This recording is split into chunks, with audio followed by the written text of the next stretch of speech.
Apakah kalian termasuk orang yang selalu bertanya-tanya, kenapa ya kok gue selalu kekurangan uang alias miskin? Atau mungkin kalian udah kerja, gajinya lumayan, tapi rekening tetap aja sering minus. Nah, di video ini aku bakal bahas 8 alasan kenapa kebanyakan orang bakal selalu miskin segede apapun gajinya. Halo semuanya.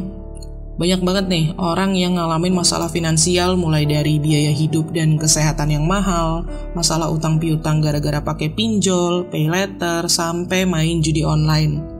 Bagi sebagian orang, beban-beban ini bikin mereka ngerasa kayaknya bakal selalu jadi orang miskin.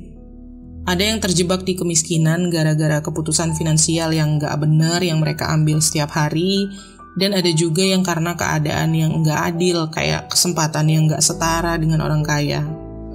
Tentunya ada trik-trik yang bisa kita pakai buat nambahin kekayaan dari waktu ke waktu. Tapi sebelum bisa mulai ngumpulin uang, kalian harus tahu dulu nih kebiasaan-kebiasaan yang bikin keuangan kalian kacau.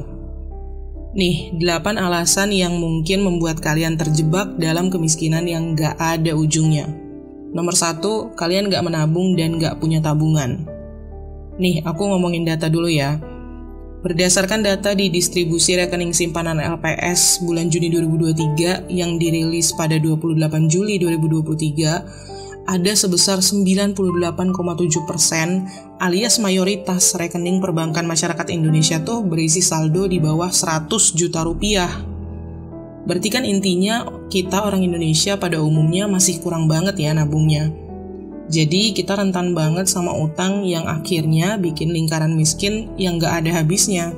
Mungkin sekarang banyak orang mikir, mereka butuh gaji minimal 10 juta dulu baru bisa mulai nabung. Padahal sebenarnya gak selalu begitu kan. Nabung itu penting banget tanpa melihat umur, fase kehidupan, atau seberapa kecil penghasilan kalian. Yang penting itu kebiasaannya, bukan jumlahnya. Semuanya balik lagi ke prioritas. Dan kalau kalian gak memprioritaskan nabung, ya bakal susah banget buat nabung. Gak peduli seberapa banyak pendapatan kalian. Entah kalian nabung buat beli mobil baru, beli rumah, atau buat masa pensiun, gak bakal kesampaian kalau nabung gak jadi prioritas. Dan banyak orang mikir kalau nyisihin duit sedikit demi sedikit itu gak bakal kelihatan. Well, tapi faktanya iya. Nabung sedikit demi sedikit setiap gajian bakal jadi besar pada akhirnya. Memang membiasakan diri untuk menabung itu bukan hal yang mudah, butuh latihan. Dan kalau kalian otomatis nabung setiap gajian, kemungkinan besar itu bakal jadi kebiasaan, bakal konsisten. Dan ingat, semakin cepat kalian mulai, semakin bagus peluang buat masa depan keamanan finansial kalian. Lanjut, nomor 2, kalian gak punya target keuangan. Coba renungin ini sejenak. Dalam menjalani hidup ini, kalian punya rencana keuangan buat masa depan gak? Atau cuma jalanin hidup aja? Realitanya, ada perbedaan besar antara orang yang punya rencana dengan orang yang hidup tanpa direncanain. Kurangnya perencanaan mungkin bukan penyebab kemiskinan kita, tapi bisa bikin kita tetap stuck di kondisi itu. Kalian bisa punya tekad sebesar apapun, tapi kalau nggak ada rencana yang jelas tentang berapa banyak uang yang pengen kalian dapat, dan berapa jumlah yang mau kalian tabung, atau cara kalian mencapai tujuan keuangan kalian tuh gimana, kemungkinan besar kalian cuma bergantung pada keberuntungan buat lepas dari kemiskinan. Buat keluar dari kesulitan ekonomi, seseorang harus punya rencana keuangan yang detail buat masa depan. Kalian harus bikin tujuan keuangan yang realistis dan konsisten, baik yang jangka pendek maupun yang jangka panjang. Tentuin dan catat apa yang pengen kalian capai dalam sehari, seminggu, sebulan, atau bahkan dalam 5 tahun ke depan. Kalian perlu ngebayangin masa depan kalian dan buat jalur yang realistis buat nyampe ke sana tuh gimana. Dengan ngelakuin hal ini, kalian bakal termotivasi buat melakukan yang terbaik dalam hal keuangan kalian. Nah, sekarang gimana caranya bikin perencanaan keuangan? Kalian bisa mulai dengan bikin daftar tujuan keuangan kalian, baik yang lagi kalian kejar dan yang belum. Habis itu, tentuin prioritas tujuan-tujuan ini berdasarkan seberapa pentingnya. Terus catat detail-detail yang pasti dari masing-masing tujuan itu, kayak waktu target, jumlah uang yang dibutuhin, dan jumlah yang udah kalian tabung sejauh ini. Ini bakal bantu kalian menyusun rencana buat mencapai setiap tujuan dan bikin strateginya. Kalau kalian butuh bantuan buat merancang rencana keuangan, kalian bisa sewa jasa financial planner. Tapi kalau kalian pengen nyoba sendiri, ada banyak kok video di YouTube dan artikel-artikel online yang bisa bantu kalian. Next, nomor 3, kalian selalu boros melebihi penghasilan. Sering banget kita dibilang jangan hidup melebihi kemampuan. Sebuah saran yang kedengarannya kayak cara yang sangat praktis buat menghindari masalah finansial, tapi kenyataannya itu lebih gampang diucapin daripada dilakukan. Pernah nggak sih kalian nggak sabar nunggu gajian dari pertengahan bulan? Bukan karena kalian udah investasi, tapi karena uang kalian udah hampir habis. Kalau iya, itu pertanda bahwa kalian hidup di luar kemampuan finansial kalian. Sekarang internet, media sosial, dan e-commerce bikin semuanya jadi gampang kita akses, kita belanjain. Nggak ribet buat beli barang dari rumah aja. Apalagi gara-gara media sosial juga, kita gampang terpengaruh sama kehidupan glamor di dunia maya. Ketika kita lihat ada orang yang pamer mobil atau motor mahal, iPhone terbaru, dan jalan-jalan, kita jadi kepengen.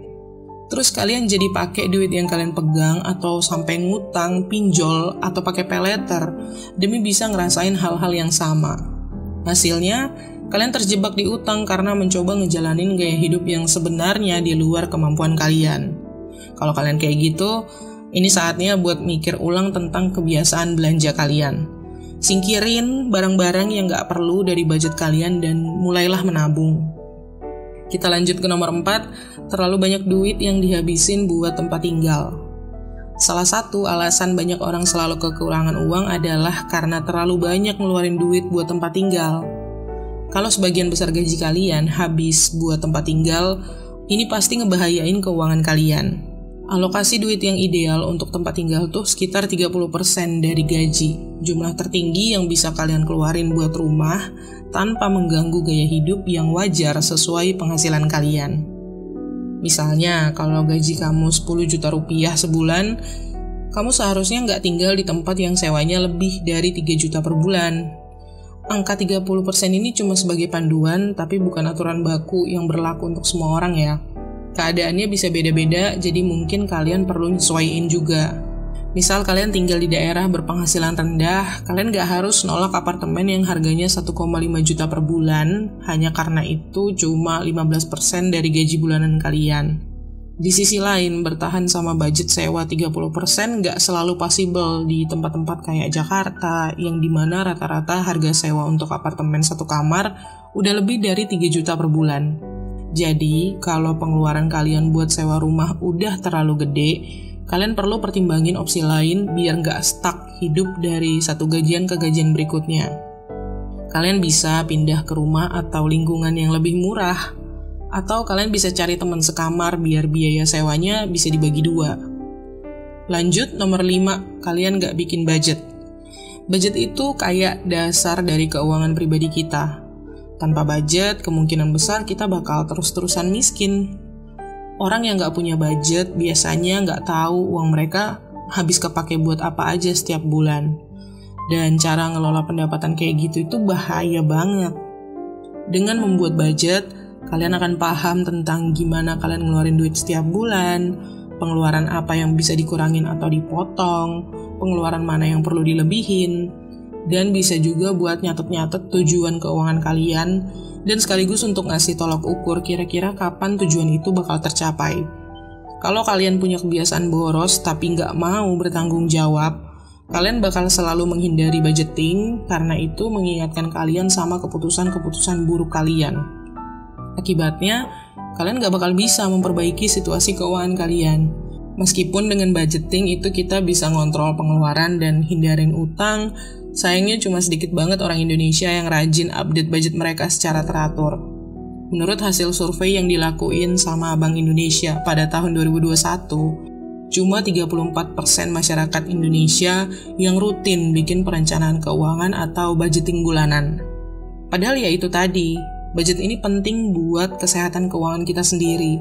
Supaya budget kalian bisa efektif, kalian perlu pantau pengeluaran kalian secara teratur. Ini akan membantu kalian memahami kebiasaan pengeluaran kalian biar bisa bikin rencana yang lebih baik ke depannya. Jadi pastiin kalian catat setiap pengeluaran dari yang gede sampai yang receh. Nah, untungnya zaman sekarang udah banyak banget aplikasi di handphone atau di komputer yang bisa kalian manfaatin buat nyatet pengeluaran. Next, nomor 6, nungguin orang lain buat nolongin kalian. Punya relasi yang tepat bisa membuka pintu kesempatan baru, benar. Tapi kalau kalian yakin sukses itu cuma bisa dicapai dengan bantuan orang lain, kalian bakal tetap miskin. Banyak orang yang mikir kunci kesuksesan mereka ada di tangan orang lain yang lebih baik atau lebih pintar daripada mereka. Ada yang berharap akan ada keluarga atau teman mereka yang bakal ngasih tahu rahasia buat dapet duit. Sementara yang lain ngikutin orang-orang yang bikin mereka yakin bisa menarik rezeki lewat imajinasi mereka. Di zaman sekarang, kita nggak selalu perlu orang lain buat ngomongin cara sukses. Banyak video dan kursus gratis yang bisa bantu kita mengenali peluang dan mengembangkan keterampilan kita sendiri. Kayak kata Buddha dulu, nggak ada yang nyelamatin kita kecuali diri kita sendiri, nggak ada yang bisa dan nggak ada yang boleh. Kita harus jalanin jalan kita sendiri. Ngerasa harus ada orang yang bantu kalian buat sukses, cuma bakal bikin kalian tetap stuck di tempat. Jadi, stop nungguin satu orang atau satu momen tertentu buat ngubah hidup kalian. Hidup gak berjalan kayak gitu. Kalian harus mau keluar dari zona nyaman, kerja keras, dan berani ngambil risiko. Kalian harus kerja keras dan bahkan belajar suatu skill yang mungkin gak nyaman, bukan cuma nunggu buat nemuin apa yang bisa kalian kuasain dengan mudah. Lanjut, nomor 7, kalian gak punya dana darurat. Sebelum mulai nabung buat pensiun atau pengen ngambil utang, sebaiknya kalian fokus dulu untuk nabung dana darurat. Dana darurat itu penting banget buat melindungi diri kalian dari keadaan keuangan yang gak terduga. Selalu ada kemungkinan kalian kehilangan pekerjaan dan harus bertahan tanpa gaji reguler. Atau mungkin kalian butuh duit buat perbaiki rumah, atau buat pergi ke suatu tempat yang gak kalian rencanain sebelumnya. Dana darurat bakal bantu kalian melewati situasi sulit itu dengan nutupin sebagian atau seluruh biayanya. Jadi, kalian gak bakal terpaksa nguras tabungan atau ngambil pinjaman. Dengan begitu, kalian bisa tenang karena udah punya rencana cadangan. Sebagian orang mungkin melewatkan dana darurat demi nabung buat pensiun, yang juga gak buruk sih sebenarnya. Tapi kalau tiba-tiba ada pengeluaran besar, mereka jadi harus narik uang dari dana pensiun tadi buat nutupin pengeluaran besar itu. Nah, ngambil duit dari dana pensiun seharusnya cuma dilakuin sebagai pilihan yang terakhir. Makanya, dana darurat itu penting. Selanjutnya nomor 8, bergantung pada satu sumber pendapatan. Ngejalanin hidup cuma dari satu sumber penghasilan mungkin enak karena kalian gak harus capek-capek ngerjain hal lain selain kerjaan utama. Tapi itu nyaman untuk sementara. Nah, gimana kalau kalian tiba-tiba kehilangan pekerjaan? Atau kalau bisnis kalian gagal atau gaji kalian dipotong?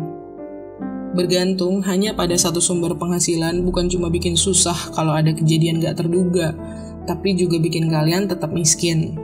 Semakin banyak sumber pendapatan yang kalian punya, semakin cepat uang kalian bisa berkembang. Jauh lebih gampang buat mencapai tujuan keuangan kalian kalau kalian punya banyak sumber pendapatan. Karena ini bisa bantu kalian dapetin lebih banyak duit dan nyampe ke tujuan keuangan kalian lebih cepat dibanding kalau cuma satu. Kalau gaji kalian sekarang nggak cukup buat kalian, coba deh cari peluang-peluang lain buat dapet duit. Misalnya kalian bisa mulai sampingan kayak jadi blogger atau vlogger, atau kalian bisa mulai investasi di reksadana, saham, obligasi, atau properti. Atau kalian juga bisa jadi influencer dan cari job yang bayarannya lumayan di platform-platform kayak Upwork, Behance, Fiverr, dan lain-lain. Mungkin kalian pernah dengar pepatah, jangan taruh semua telur dalam satu keranjang. Konsepnya adalah kalian nambahin sumber pendapatan biar kalau ada masalah di salah satu sumber tadi, kalian gak kehilangan semuanya. Karena kalau cuma punya satu sumber pendapatan dan ada masalah, itu bakal berakibat buruk buat keuangan kalian dan butuh waktu lama buat pulih. Oke, jadi gitu ya guys, 8 alasan yang mungkin membuat kalian terjebak dalam lingkaran kemiskinan. Ada nggak yang pernah atau masih kalian lakuin? Coba share pengalaman kalian di komen ya. Semoga sekarang kalian lebih paham soal keuangan dan bisa mencapai tujuan finansial dengan baik ke depannya. Terima kasih udah nonton. Jangan lupa klik tombol like dan subscribe, dan komen tips apa lagi yang kamu butuhin seputar finansial.